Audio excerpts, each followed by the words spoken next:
Dawn fog hangs low over a Maryland river, a thin grey lid on a world that smells like oil, cold iron and wet concrete. On a flat pad poured beside a cinder-block range house, 4 men in coveralls wrestle a tripod onto a dolly and check their pockets the way mechanics check before a long day.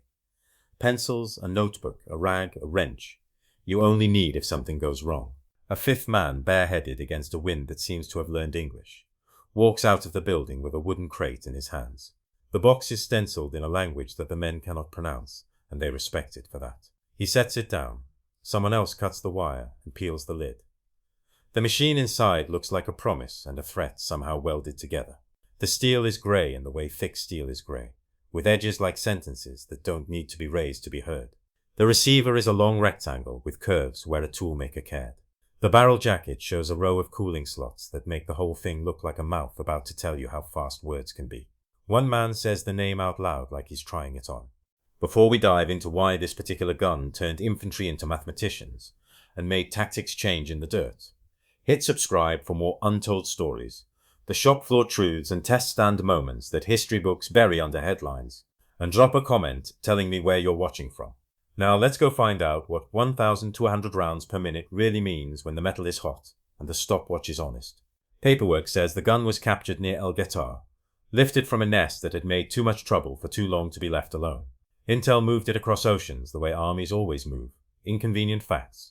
It arrived at a port, then a railhead, then this range where the United States Ordnance Department feeds myths into machines and sees what comes back out. The men who drag the Lafayette-style tripod onto concrete are not poets. They are the kind of mechanics who can tell you by touch whether a firing pin has been struck by men who know how to lube a thing properly, or by men who don't. They also know their own guns. The Browning M19 19A4, the American air-cooled workhorse, eats belts at 400 to 600 a minute and keeps its cool if you let it breathe. The old water-cooled M1917 is a steam kettle with a rifle's soul and can hum all afternoon because the water lies to heat. But this German thing, reports from the field say terrifying. Reports from the field say captured guns have a personality that makes men pay attention. Reports from the field say 1,200 rounds per minute and no stoppage where you expect one. The tripod locks. The receiver goes down with a clank that is polite and final. The feed tray flips open with a tension that says the spring was designed by hands that enjoyed being precise. A belt, not American disintegrating links, but a cloth metal snake the Germans call Gurt, is pulled from a can where it sleeps coiled. It feeds from left to right because that is how this machine learned to eat. One man, older, nods like a farmer who's picked up a new plow. The chief says 3 sentences to no one in particular. Set the tash camera, capture muzzle speed, watch the barrel because I don't want to be writing letters today. The first trigger press is almost polite. A single shot to prove the bore is free and the action is honest. The bolt does what it was born to do. Run rearward under recoil, throw spent casing, pick up new cartridge, ride home with a roller-locked authority that Germans gave steel in the early years of this war. The mechanics lean in without looking like they're leaning. The gun breathes out a smell that belongs to benzene and oil and cosmoline, and the last man who carried it. Then the chief raises his hand, 2 fingers.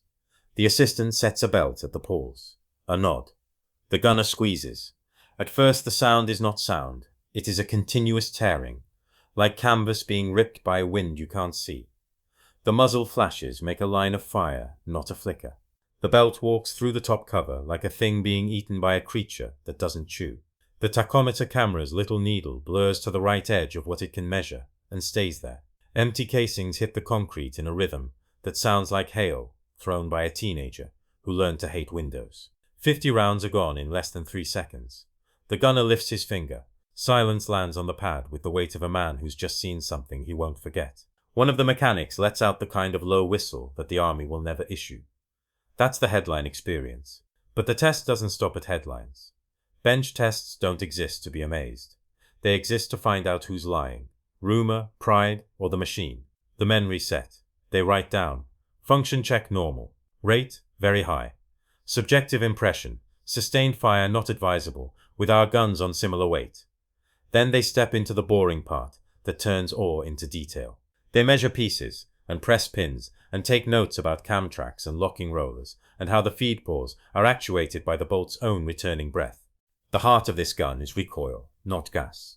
When the shot goes, barrel and bolt race rearward together at first, married by a locking piece and two rollers that sit in recesses like fists in pockets. Only after that short run does the locking piece, pushed by the bolt carrier's wedge, force the rollers inward out of their seats, letting the bolt continue back alone. That's where the speed is born. Nothing in that exchange is lazy. The geometry is brisk. It does not ask much travel to unlock. It asks just enough. It pays you back by letting the bolt come forward again sooner than your ears expect. A Browning's toggle wants a little more poetry. This thing just wants to move. So yes, 1,200 rounds per minute is not only true, it is designed. The trick is what that speed means when heat rises like a religion. A barrel is a simple object with simple enemies: friction, temperature, erosion. American field tables tell gunners to pace themselves. Sustained fire is a phrase that comes with numbers and frowns. This German manual, the one the intelligence man read with his finger tracing words, says another thing: change barrels. It is not a suggestion, it is a rhythm. Two men can keep this gun humming if they treat it like a forge and not a fiddle. The test plan the chief drafted on a yellow pad the night before has 3 columns: burst length, interval, and barrel swap.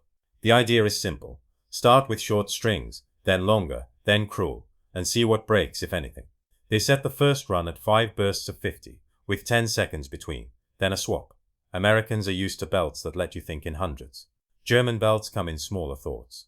50 rounds, and then you latch another, and keep going.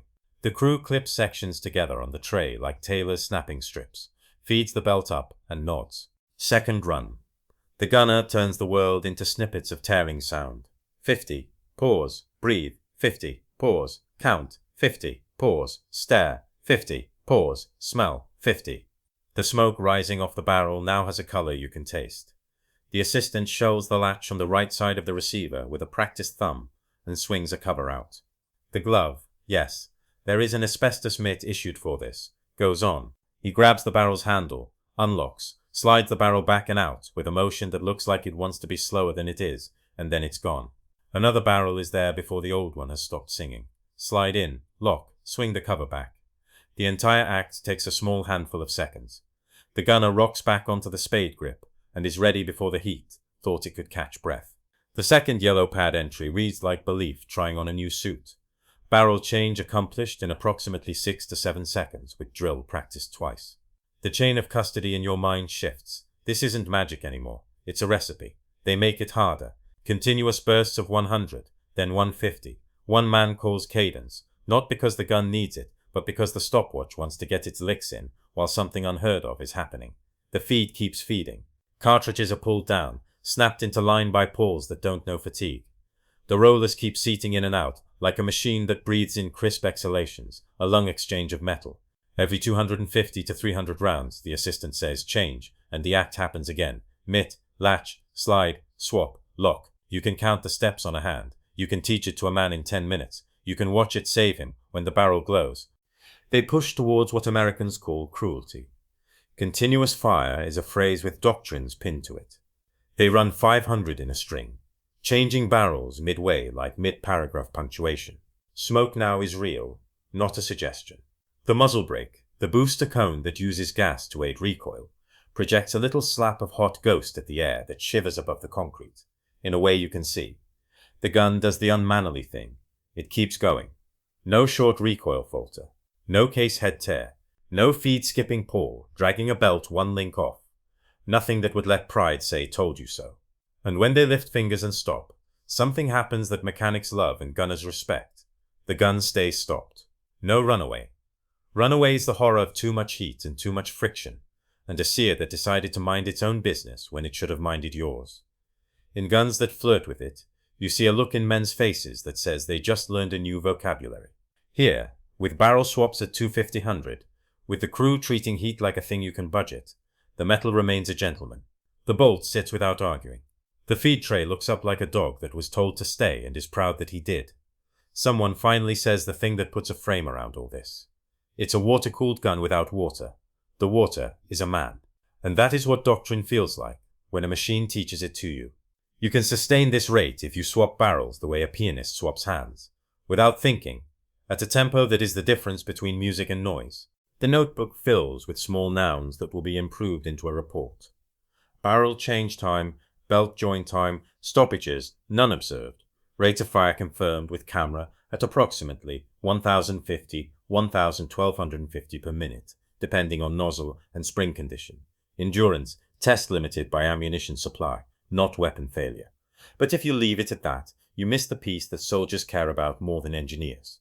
What it does to men in front of it. If you have built your platoon's day around the American idea of a machine gun, a man with an M1919A4, maybe with a spare barrel he won't need unless someone forgot what the word sustained means. You move, and once in a while you stop and lay down what's called a base of fire. Your gun's talk is a measured conversation. Your friends cross the street in ones and twos. The man on the gun paces. The enemy respects you, but he has options. Now imagine the base of fire as a German section with an MG-42. The difference is not just rate. It is the feeling that distance has been cut in half by sound alone.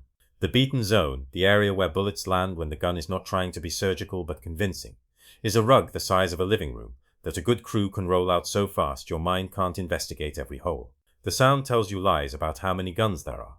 It turns one gun into three. It turns three into something that makes men think they are being shredded by a machine they can only see as a flash. The men at this test range are not tacticians by trade, but they are infantrymen by osmosis. They turn and look at each other in that American way that mixes humor and accounting. Somebody says frontally, "We don't." Somebody else says, "Smoke first." A third says the sentence your doctrine writers back at Fort Benning are going to write into a field manual next year: bounding and flanking or you die. The MG-42 has an implication that reaches past mechanics. It insists that American squads become small choreographers and stop being lines. It demands smoke to break the visual zip of a barrel and a muzzle that is stitching air into a net. It demands men who have learned to choose lanes, to run in fives, to hook left when every ancient habit says go straight. On day 2, they add a tripod trial. The Lafette mount, when it is not being carried like a penalty, is an advantage that turns the weapon from animal to instrument. A trigger squeeze that in the bipod felt like letting weather loose, now feels like tightening a hose on a fire hydrant.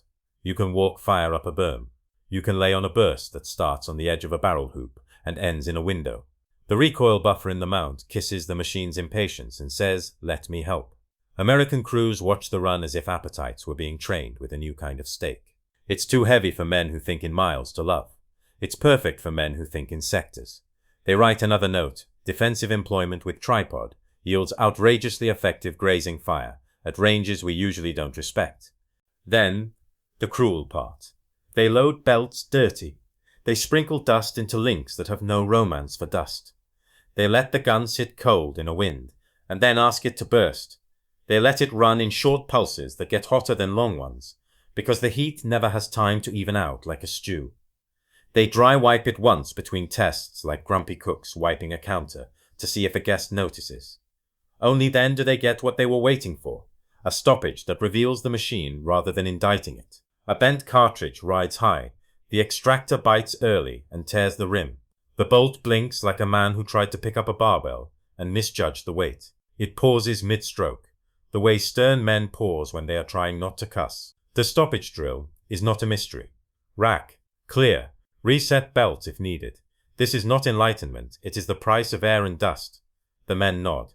The notebook says, stoppage induced with poor belt maintenance, remedy, discipline, lube at pause. Nothing to learn here that squad leaders don't already teach. There is a special test that the chief saved for last, the way fathers save promises for after supper. He calls it endurance because calling it cruelty seems like inviting the wrong gods to lunch. The plan, 5,000 rounds through the gun, in a pattern a smart German crew might actually use in a defense. 75-round bursts that walk left to right across silhouette targets at 3, 5, and 800 yards. Barrel changes at 250. Water or snow is available for cooling between swaps. Crew rotation, so no one pair of hands does all the mitt work and gets sloppy. They will keep a tally of barrel change times as fatigue carves off skill. They will keep a log of missed triggers as man and machine argue. They will throw smoke at the line in front of the gun halfway through, and make the gunner shoot through edges to see what visibility does to discipline.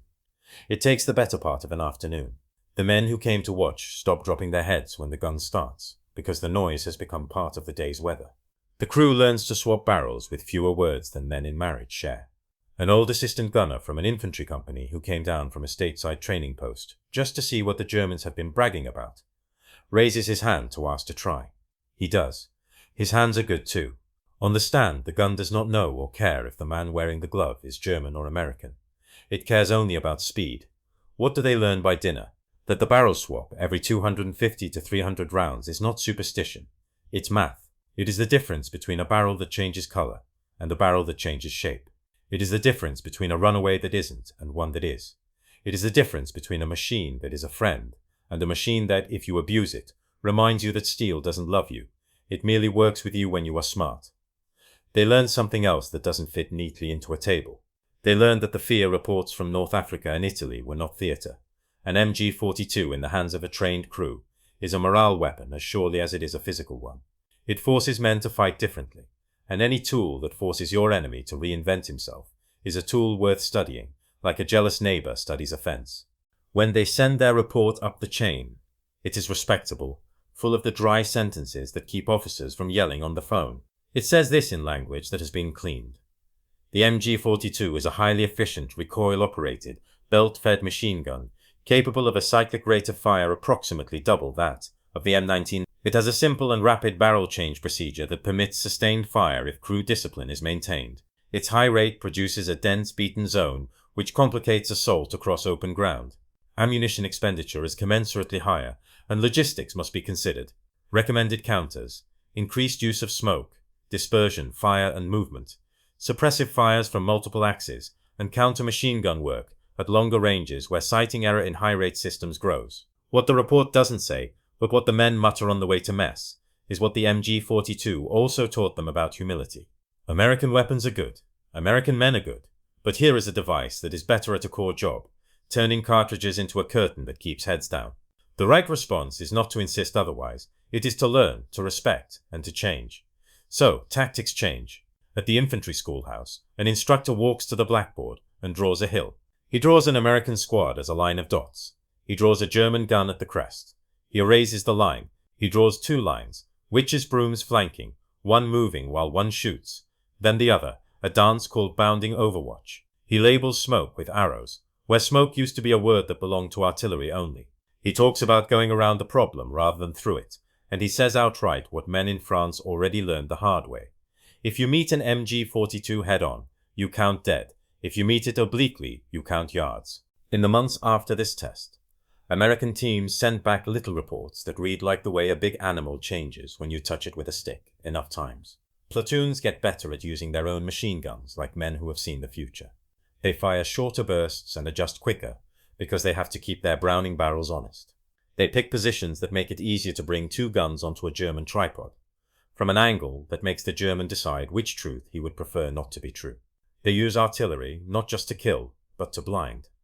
Smoke not as an apology for not wanting to die in a straight line, but as an assertion, you will not see what we want. They drill their own barrel change routines in the rare cases where logistics hand them a second tube, and find themselves a little embarrassed that they had not taken this so seriously before. Back on the test pad, on a third day that no one thought they would use, but they do, because curiosity turned into craft, they run one last experiment. They ask what happens when they try to tame this beast's character. They swap in a heavier bolt. The German manual says rate changes when you change bolt mass. The men want to feel if paper lies. It doesn't. The gun slows a little. It doesn't turn into an American. It turns into a German speaking softly. The same rough barrel change tempo remains necessary if you intend to keep the machine your friend. But there's a note in the notebook. Rate adjustable within a range. Unit probably equipped in field with a single bolt weight. Heavy bolt procured by ordnance could be used to reduce ammunition expenditure in training or unique situations. This is not doctrine, it is seasoning. They also test belts. American disintegrating link belts feel civilized after cloth. They are cleaner when you need to pick your life up and move. German belts carry a snake's stubbornness. They force the crew to be good at feeding. The MG-42 does not care. It will pull anything that fits the feed poles. It will not say thank you when you make its life elegant. It will simply work. The American mechanics decide on something that will never be a line in a general's speech. A pouch with a better guide and a can that doesn't kink the belt at the exit would save lives if lives are measured in whether a belt accelerates smoothly at the first pull. They draw and then build a small prototype for their own training range. Small improvements, quiet victories, the kind that belong to men who go home at dusk and eat in coveralls, and tell their wives that today was interesting and that tomorrow will be honest. There is a half hour when the range is empty and only one mechanic remains, sitting on a butt can with his cap backwards like a teenager. He runs a rag down the inside of the barrel sleeve because he has decided that the machine deserves that even if it is not American. He looks at the quick change latch and thinks about the way a template can change a war. A washer made a Merlin live under -G once. A drawer full of cardboard made Enigma talk. A latch and 3 inches of practiced motion make a machine gun into a violin played with a heavy hand and a metronome set faster than any band can count. He smiles and stands and goes to put the range back to sleep. What do we take from a bench test besides numbers and a whiff of cordite in the imagination? We take this. Sometimes the thing you fear is fearful. Sometimes the rumors are exactly right. The MG-42 is what the field said it was. It is loud in ways that reach through bone and brain. It is fast enough to make men on the receiving end say the word impossible under their breath when they hear what a handful of seconds can hold. It is simple enough in its quick change ritual that good crews make it look like one movement. It is robust enough that on a rough pad in a winter wind, American mechanics wearing mitts marked in German can make it run like a sewing machine that learned to be cruel. We also take this: the counters are not theatrical. Smoke is not cowardice.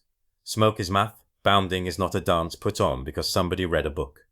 It is the only respectful answer to a man who can put 24 bullets into a space you wanted to put your future in. Flanking is not art. It is arithmetic. Make the earth flatten his tripod's advantage. Make the barrels a burden instead of a gift by making him move.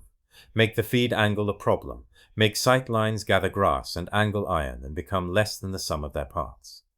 And we take one last thing, an admiration that is unashamed because respect does not steal from victory. American crews, learning this gun in an honest way, became better. They learned to run their own metal the way the best crews in the world run theirs. They learned to write small notes in notebooks that saved big lives later. Notes that say things like, change our barrels sooner, teach belt management like an art, move the gun like a chess piece, not a flag, bring 2 guns to a conversation where 1 gun is an argument. Those notes don't fit on a plaque. They do fit perfectly into the spaces between boys and men in the 9 months that make a soldier. You can go visit the place where these tests happened.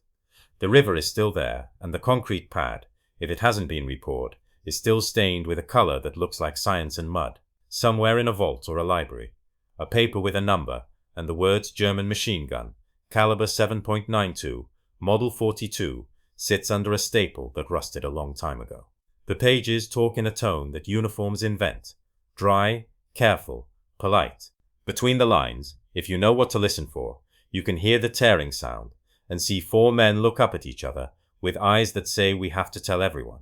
In a foxhole in Italy later that year, a corporal will hear that tearing on the opposite ridge, and he will keep his head because a sergeant taught him the counters. He will pop smoke not as a last resort but as a first move. He will talk to his machine gun team with the respect you give a family member at dinner. He will send one fire team left, the other right, and he will not demand that boys outrun bullets. He will arrive on the side of the German tripod before the German wants a side, and he will put bullets back in a way that is not as loud, but is just as correct.